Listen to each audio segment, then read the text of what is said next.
लेकिन 20 मिनट अगर ईद वाले दिन नमाज हो रही है तो कह रहे होने नहीं देंगे। ये भाई पढ़ो, ये भाई पढ़ो। आप मुझे बताओ, ये सामूहिक होती है, ईदगाह पे होती है, तो सब लोग इकट्ठा होते हैं, तो कह रहे नहीं करने नहीं देंगे, करने नहीं देंगे, ये हो जाएगा वो हो जाएगा। तो क्यों, ये क्या देश एक ही धर्म का है?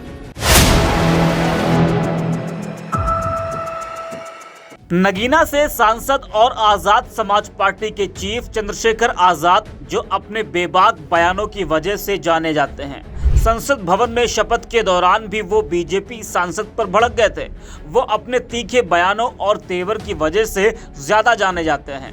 बता दें कि चंद्रशेखर आजाद का एक वीडियो सोशल मीडिया पर तेजी से वायरल हो रहा है, जिसमें वो नमाज और कांवड़ को लेकर बयान देते हुए नजर आ रहे हैं।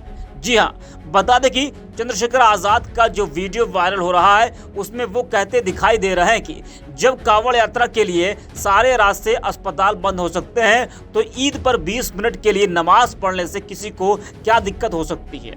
वायरल वीडियो में चंद्रशेखर ये भी कहते हुए दिख रहे हैं कि हम सभी धर्म का सम्मान करते हैं। जो लोग 20 मिनट नमाज पढ़ने पर आपत्ति हासिल कर सकते हैं, वह किसी धर्म के साथ नहीं हो सकते। बता दें कि चंद्रशेखर आजाद का ये वीडियो काफी वायरल हो रहा है। जानकारी के मुताबिक ये वायरल वीडियो 23 जून का बताया जा रहा है, जो अब जाकर तेजी से वायरल है।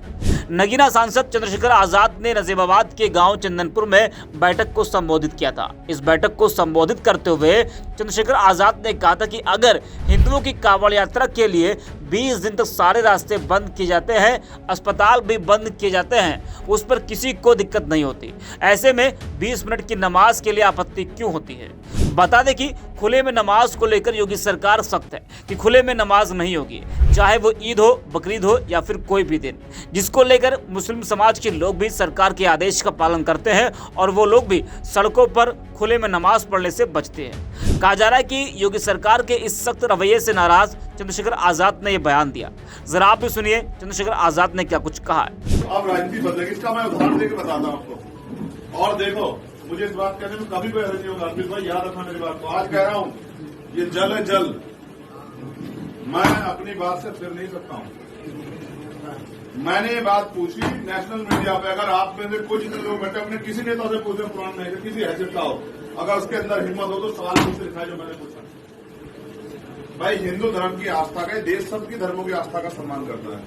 हिंदू धर्म की आस्था है, 10 दिन कांवड़ चलता है, सारे होटल बंद होते हैं, अस्पताल बंद होते हैं। कई बार ऐसा हो कि अस्पताल जाना होता है, लेकिन उनका साथ जा नहीं सकते, कोई और को जाते हैं, परेशान होते हैं।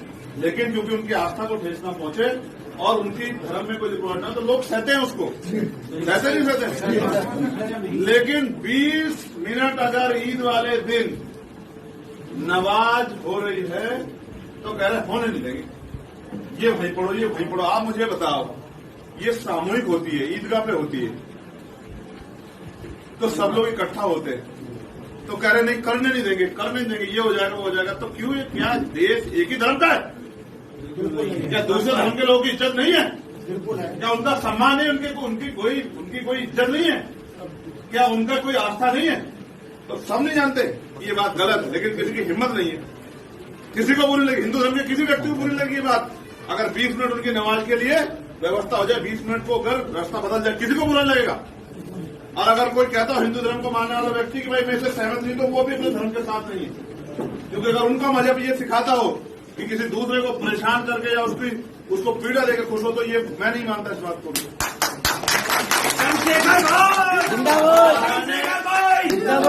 मैंने नेशनल टीवी पे बात पूछी, भाई आप मुझे बताओ मीडिया के साथ, क्या मैं गलत हूँ? अगर आप इस तरह से किसी एक धर्म को टारगेट करोगे, सिख हो, जैन हो, बौद्ध हो, मुसलमान हो या बुद्धिस्ट हो, तो फिर मैं चंद्रशेखर आजाद चुप नहीं बैठूंगा। मेरी बात को आप याद रखना, जवाब मांगूंगा आपसे। टैक्स देते बराबर का टैक्स देते, कब तक सहते रहेंगे हम लोग? हमारे नेता नहीं बोलते थे, इसलिए हम पे जुल्म बढ़ रहा। तो इसलिए सबको दिक्कत है।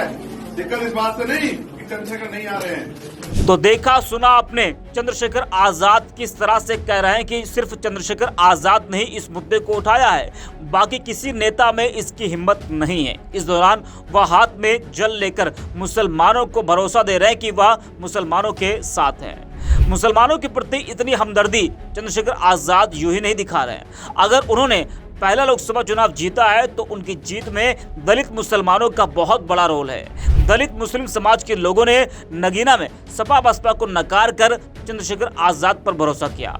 उनको भी पता है कि उनकी जीत में किसका बड़ा हाथ है। उनकी मेहनत तो है ही साथ दलित मुसलमानों का भी उनकी तरफ झुकाव होना। बता दें कि नगीना में 6 लाख के करीब मुस्लिम मतदाता हैं जो इस चुनाव में चंद्रशेखर आजाद के साथ जाते हुए दिखे।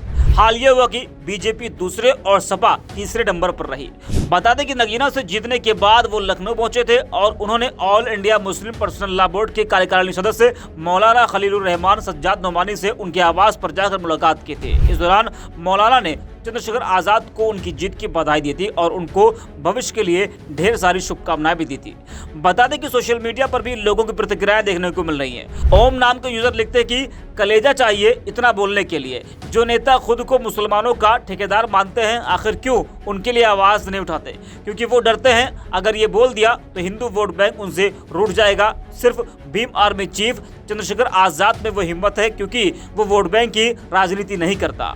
कपिल आजाद लिखते हैं कि चंद्रशेखर आजाद जी जो बात कह रहे हैं वो इसे कहने के लिए कलेजा चाहिए। अपने मुंह से मुसलमान शब्द तक न निकालने वाले नेता शायद ये बात कभी न कह पाए। नगीना के मुस्लिम वर्ग के लोगों ने जिस तरह भीम आर्मी चीफ को वोट दिया उसी तरह रावण उनके जायज मुद्दे भी उठा रहे हैं। अदनान नाम के यूजर लिखते हैं कि लंबे समय से देख रहा हूं कि देश के मुस्लिम समाज के सम्मान में अगर कोई आवाज सबसे मजबूती से उठती है तो वो चंद्रशेखर आजाद की है।